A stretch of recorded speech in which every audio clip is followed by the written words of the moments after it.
Pada episode kali ini, Mimin masih akan membahas kelanjutan cerita tentang sebuah agen rahasia pemburu alien. Film yang akan kita bahas kali ini berjudul Men in Black 3 yang rilis pada tahun 2012 lalu. Film ini cukup unik karena memadukan unsur perjalanan waktu di dalamnya. Buat kalian yang kebingungan saat pertama kali nonton film ini, Mimin akan mencoba menceritakan ulang dengan sejelas-jelasnya biar kalian tidak bingung lagi guys. Film ini disutradarai oleh Barry Sonnenfeld, dibintangi oleh Will Smith, Tommy Lee Jones, Josh Brolin, dan beberapa nama besar lainnya. Tak usah berlama-lama lagi, langsung saja kita masuk ke dalam alur cerita film Men in Black 3. Monggo.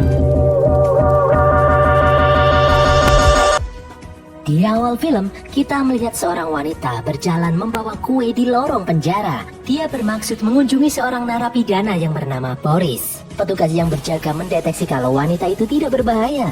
Dan menurut mereka, selama 40 tahun di dalam penjara, Boris tidak pernah mendapat pengunjung sekalipun. Sehingga mereka mempersilahkan wanita itu untuk menemui Boris.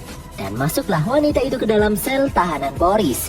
Boris meminta tolong seorang penjaga untuk memotongkan kue untuknya karena tangannya diborgol. Di saat penjaga itu menyentuh kue yang dimaksud, dari dalam kue keluar makhluk kecil yang langsung menembakkan jarum ke arah dua orang penjaga yang ada di sana dan seketika menewaskan mereka berdua.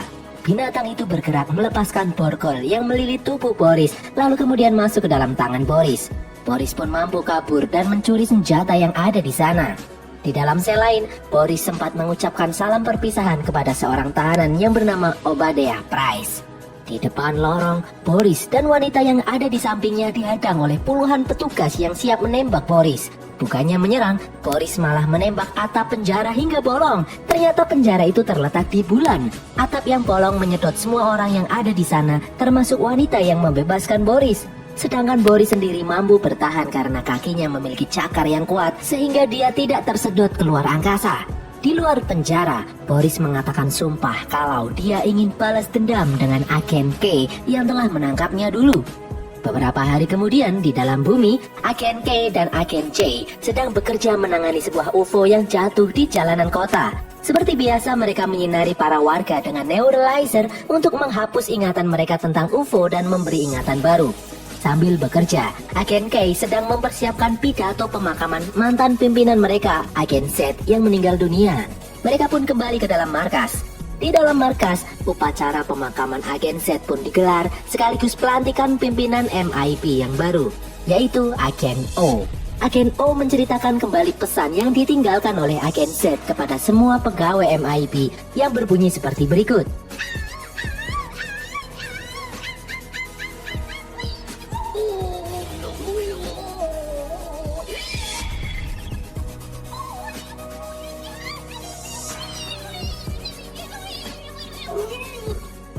Semua orang yang mendengarnya pun terlihat sedih.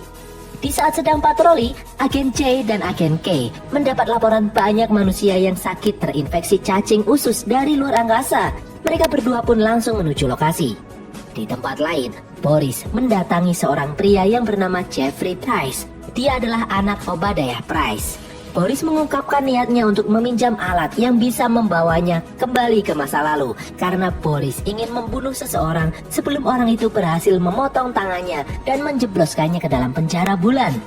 Sementara itu agen J dan agen K akhirnya sampai di sebuah restoran Chinese food. Di dalam restoran mereka disambut oleh pemilik restoran yang bernama Wu. Agen K meminta untuk memeriksa dapur restoran milik Wu, namun Wu menolak. Agen J yang kesal memaksa dan mendorong Wu masuk ke dalam dapur miliknya. Ternyata benar, di dalam dapur, agen K melihat banyak sekali ikan-ikan aneh yang berasal dari luar angkasa. Agen K mengambil seekor Spikey Bulba dan menginterogasi Wu yang ternyata juga seorang alien. Agen K bertanya untuk siapa Wu memasak Spikey Bulba. Agen K terlihat marah tidak seperti biasanya. Agen J yang melihatnya mencoba melerai dan mengajak agen K untuk makan malam di restoran itu agar kembali tenang. Agen K terlihat gelisah. Ternyata dia menyadari kalau setiap orang yang ada di dalam restoran terlihat mencurigakan. Agen K mendapat telepon dari agen O yang memberitahu kalau UFO yang mereka amankan tadi pagi berasal dari penjara bulan. Seketika agen K langsung mengetahui kalau itu adalah ulah Boris yang kabur. Dan benar saja, semua yang ada di dalam restoran adalah bandit-bandit alien anak buah Boris yang kemudian menyerang dua petugas MIB itu. Agen K dan Agen J berhasil mengatasi bandit-bandit itu satu persatu. Agen K melihat Wu yang sudah tewas terkena paku milik Boris. Sementara itu Agen J sedang berusaha mengatasi serangan ikan alien raksasa. Setelah mampu mengatasi ikan itu, Agen J langsung menuju lokasi Agen K berada. Tepat di saat Agen J datang, dia melindungi Agen K dari tembakan paku Boris. Agen K dan Agen J pun terjatuh. Boris yang ada di atas pun kabur. Di dalam restoran, Agen K bercerita kalau dia menyesal dulu telah memenjarakan Boris. Agen K mengatakan kalau seharusnya dia membunuh Boris sejak dulu. Agen J ingin membantu Agen K memburu Boris, namun Agen K melarangnya dengan keras. Agen J bingung dengan sikap Agen K. Agen K malah ingin menskorsing Agen J selama 2 minggu jika dia bersikeras untuk ikut campur urusan Boris. Agen K lalu pergi meninggalkan Agen J sendirian. Agen J kemudian berjalan sendirian menuju markas MIB. Di dalam markas, Agen J mencari informasi tentang Boris. Dia menemukan fakta bahwa Boris adalah alien dari bangsa Puglodite. Bangsa Puglodite adalah alien kejam yang selalu menghancurkan planet yang ada di dalam jalur mereka. Boris ditangkap karena 2 kasus pembunuhan alien di bumi pada tanggal 15 Juli 1969. Pembunuhan pertama dilakukan di sebuah taman bermain, dan yang kedua di sebuah tempat yang bernama The Factory. Agen K menangkap dan memenjarakan Boris sehari setelahnya, yaitu tanggal 16 Juli 1969 di Florida. Setelah itu, Agen K mendapat penghargaan karena telah memasang sistem pertahanan ArcNet. ArcNet adalah sistem pertahanan yang telah melindungi bumi dari serangan bangsa Puglodite dan membuat ras mereka punah. Di saat akan mencari informasi lebih jauh, akses Agen J pun ditolak. Beberapa saat kemudian Agen O datang menemui Agen J. Agen J mencoba bertanya tentang kejadian terakhir di Florida. Agen O menolak menjawabnya karena itu sangat rahasia. Dia hanya berkata kalau kejadian di sana merubah hidup Agen K sampai saat ini. Agen O pun berlalu pergi. Di malam hari, di saat sedang bermain video game, Agen J ditelepon oleh Agen K. Agen K menyesal karena sebelumnya tidak memberitahu Agen J. Dia berkata akan memberitahu sebuah rahasia terbesar di alam semesta. Namun setelah ditunggu, Agen K hanya diam saja dan malah menutup teleponnya. Agen K kemudian membuka ruang rahasia dan mengambil satu senjata. Dia kemudian kembali duduk dengan memegang senjata itu. Lalu tiba-tiba Agen K menghilang entah kemana. Di tempat lain, Agen J tiba-tiba merasa mual. Apartemen tempat tinggal Agen K terlihat mulai berubah bentuk. Keesokan harinya, Agen J menemui Agen K di apartemennya. Ternyata ruangan itu sudah berubah dan yang membukakan pintu adalah seorang wanita yang tidak dikenali. Agen J yang bingung meminta susu coklat milik anak wanita itu dan meminumnya, lalu pergi. Di dalam markas, Agen J ditemui oleh seorang pria yang tidak dia kenali. Pria itu terus saja berbicara, namun Agen J merasa aneh karena dia tidak mengenalinya. Setelah bertanya kepada pegawai yang lain, ternyata pria yang barusan bersamanya adalah partnernya sendiri. Agen J pun kebingungan. Dia mencari Agen K, namun tak ada yang mengenali nama Agen K. Agen J juga meminta dibuatkan susu coklat yang besar kepada seorang pegawai. Agen J masih mengira ini adalah prank. Agen J bertanya kepada Agen O di mana Agen K.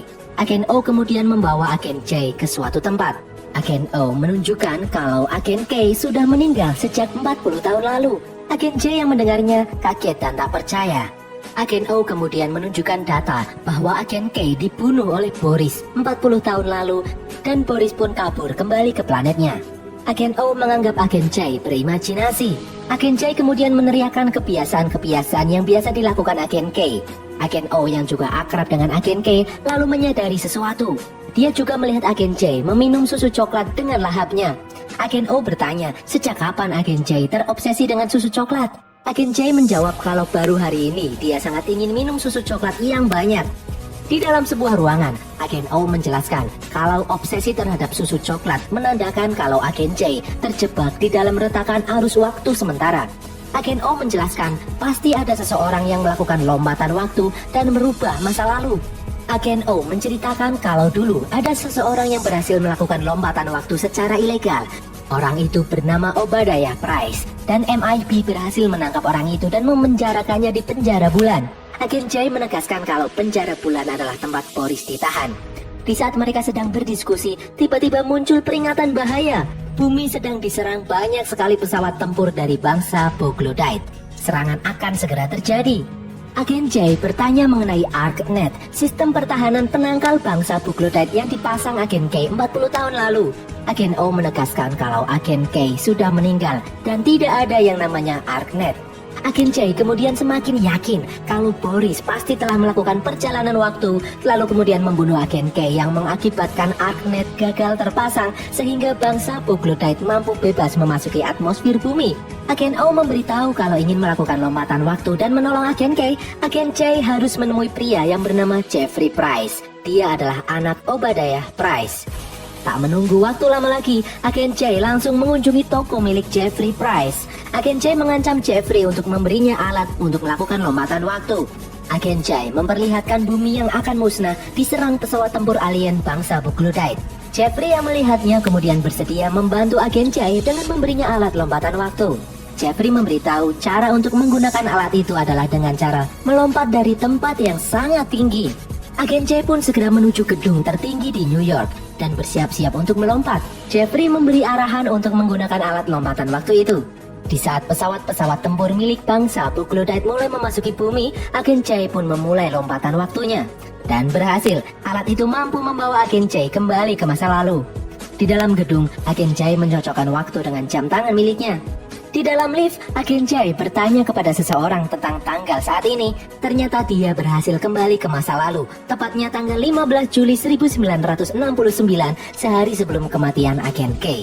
Agen J kemudian langsung bergegas keluar gedung, mencuri mobil dan menuju taman bermain kota, tempat di mana Boris akan melakukan aksi pembunuhan pertamanya. Di dalam taman bermain, ternyata Boris sudah lebih dulu menemui sang target. Boris mencari seseorang yang berasal dari planet Arkhanan. Tetapi si target menolak untuk memberitahu. Dengan dingin, Boris langsung membunuh targetnya. Agen J yang mendengar suara teriakan langsung menuju lokasi, namun dia terlambat. Di saat dia akan mengejar Boris, ada seseorang yang menodongkan senjata ke arah Agen J. Dia adalah Agen K muda di masa lalu. Agen J terlihat bersemangat, tetapi Agen K malah menyetrumnya dan membuat Agen J pingsan. Setelah siuman, Agen J kini berada di dalam markas MIB. Agen K merasa bingung kenapa pria di depannya bisa tahu namanya. Agen J yang sadar Agen K belum mengenalinya saat ini, kemudian mengalihkan pembicaraan dan mengarang cerita. Lalu tiba-tiba datang Agen O dan atasannya menemui mereka. Pimpinan MIB menyuruh Agen K untuk meneuralisasi Agen J. Agen K membawa Agen J ke dalam ruangan neuralizer raksasa. Di saat alat neuralizer mulai bekerja, Agen J menjelaskan hal yang sebenarnya kepada Agen K mengenai Boris yang kembali ke masa lalu untuk menghancurkan bumi. Agen K terlihat diam sejenak dan kemudian menghentikan alat neuralizer itu. Agen K tidak jadi meneuralisasi Agen J. Agen K mengajak Agen J ke suatu tempat karena dia menemukan petunjuk sebuah korek api merchandise tempat bowling milik korban Boris sebelumnya. Di dalam tempat bowling, Agen K dan Agen J menginterogasi semua pegawai yang ada di sana yang ternyata adalah alien. Setelah mengatasi para alien itu, Agen K dan Agen J masuk menuju ruangan bos tempat tersebut. Setelah masuk, ternyata mereka terlambat. Boris sudah lebih dulu memasukinya dan membunuh bos tempat itu yang juga seorang alien. Agen K menelpon Agen O dan menyadari kalau dua korban Boris ini berasal dari planet-planet yang telah dihancurkan bangsa Bugloodite. Agen J menemukan sebuah majalah yang mengingatkan kepada nama planet yang juga telah dihancurkan bangsa Bugloodite, yaitu planet Glamoria. Agen K langsung mengajak Agen J ke suatu tempat yang bernama The Factory, menemui alien yang berasal dari planet Glamoria. Di dalam The Factory yang mirip tempat peragaan busana yang dipenuhi oleh model-model berpakaian aneh, Agen K menemui seseorang yang bernama Andy Warhol. Ternyata Andy Warhol adalah salah satu alien anggota MIB yang sedang menyamar. Di dalam ruangan, Agen J terlibat adu mulut dengan Andy Warhol. Agen K lalu menyuruh Agen J untuk menunggu di luar. Agen K menjelaskan tentang Boris yang mengincar kaum Glamorian yang berkumpul di sini. Andy mengetahui kalau target asli Boris adalah alien yang berasal dari planet Arkhanan. Menurut Agen K, makhluk Arkhanan itu sudah punah. Namun Andy menjelaskan kalau seminggu lalu, seorang alien yang berasal dari planet Arkhanan berhasil mendarat di bumi. Kaum Arkhanan adalah makhluk yang unik. Andy memberitahu alien itu bernama Griffin. Di luar, Agen J ditemui oleh seseorang yang sangat aneh. Dia bisa memprediksi apa yang akan terjadi di masa depan dengan sangat tepat. Agen J langsung memanggil Agen K. Ternyata benar, orang itu adalah Griffin, makhluk yang berasal dari planet Arkhanan. Griffin menjelaskan kalau kehadirannya di bumi adalah untuk menghentikan invasi kaum Bugloodite. Jangan sampai terjadi seperti planet-planet sebelumnya yang musnah menjadi korban. Griffin memprediksi kehadiran Boris sebentar lagi. Dia berkata akan kabur dan menyuruh agen K dan agen J menemuinya lagi. Sebelum pergi, Griffin memberi petunjuk akan sebuah pertandingan paling luar biasa di bumi. Griffin pun kabur tepat di saat Boris datang mengacaukan tempat itu. Mengetahui Griffin sudah tidak ada di sana, membuat Boris mengurungkan niatnya dan kabur. Di pinggir jalan, agen J terlihat tegang dan gelisah karena waktu mereka tidak banyak. Namun agen K malah mencoba menenangkan situasi dengan mengajak agen J untuk makan pie di rumah makan.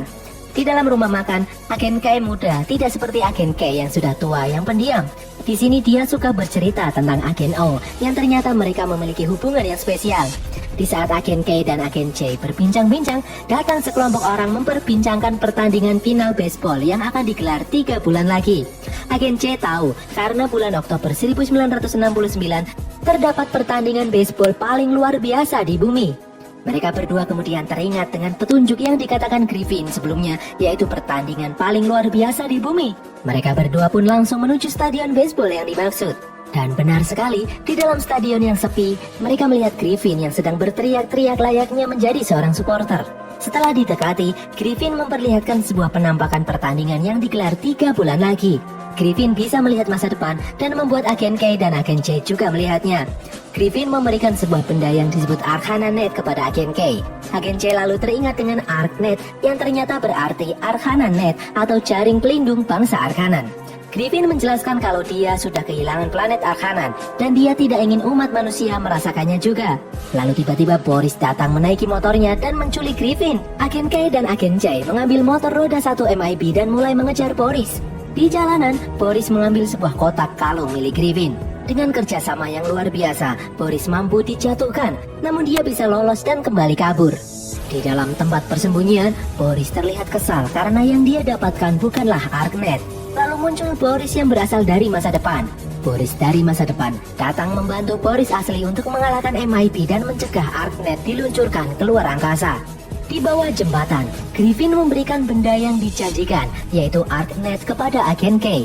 Griffin menyuruh agen K membawa Arknet keluar dari atmosfer sehingga bisa berfungsi untuk melindungi bumi. Agen K kebingungan bagaimana caranya.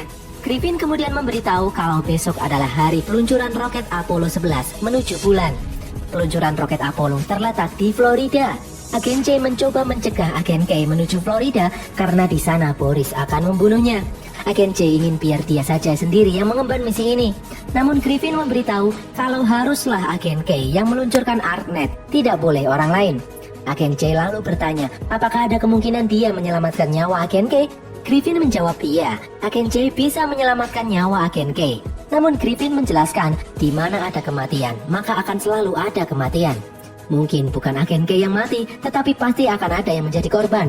Agen K menjelaskan kalau di masa depan ada kemungkinan mereka berhasil meluncurkan Arknet.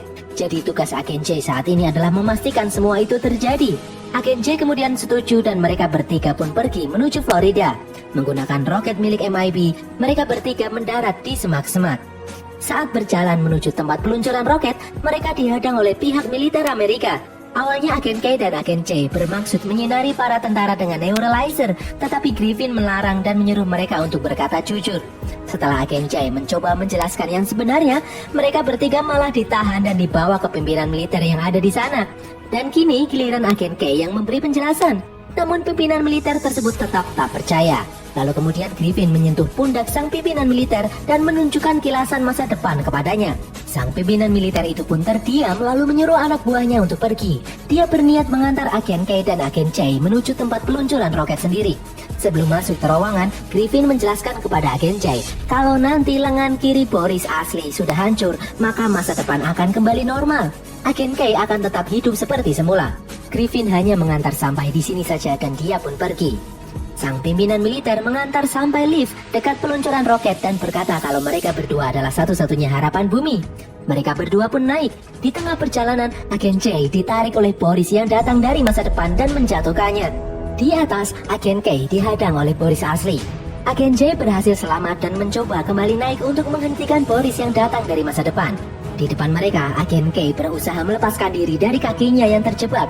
Di saat Boris dari masa depan akan menembak agen K, Agen J mampu mengalihkan perhatian Boris. Agen J melihat ke bawah dan teringat akan sesuatu. Agen J memancing Boris yang datang dari masa depan menjadi marah dan menembakinya bertubi-tubi. Agen J lalu mendorong Boris itu untuk jatuh dengannya dari ketinggian. Ternyata sembari terjun, Agen J menggunakan alat lompatan waktu. Dia pun memutar waktu kembali sesaat sebelum Boris menembakinya. Agen J yang ingat dengan apa yang akan terjadi, kemudian maju dan mampu menghindari semua serangan Boris. Agen J kemudian memukul Boris dan membuatnya terjatuh dari ketinggian. Boris masa depan akhirnya berhasil dikalahkan. Di tempat lain, Boris asli berhasil mendapatkan Arknet. Agen K menembakkan senjata di depannya mengenai selang yang menyebabkan kebocoran helium dan membuat lengan kiri Boris membeku. Lalu Agen K menembaknya sekali lagi dan berhasil menghancurkan lengan kiri Boris asli. Boris asli pun terjatuh. Agen K lalu bergegas menaruh Arknet di puncak Apollo 11 yang sebentar lagi akan meluncur. Lalu berlari kembali menghindari roket yang akan meluncur menggunakan kereta gantung. Apollo 11 akhirnya meluncur dan menghancurkan Boris masa depan yang ada di bawahnya. Karena misinya sudah usai, Agen J pun kemudian pergi menuju semak-semak melihat Agen K dari jauh. Agen K ditemani sang pimpinan militer di sampingnya. Di luar atmosfer, akhirnya Arknet berhasil terpasang dan melindungi bumi dari serangan bangsa Bugloodite.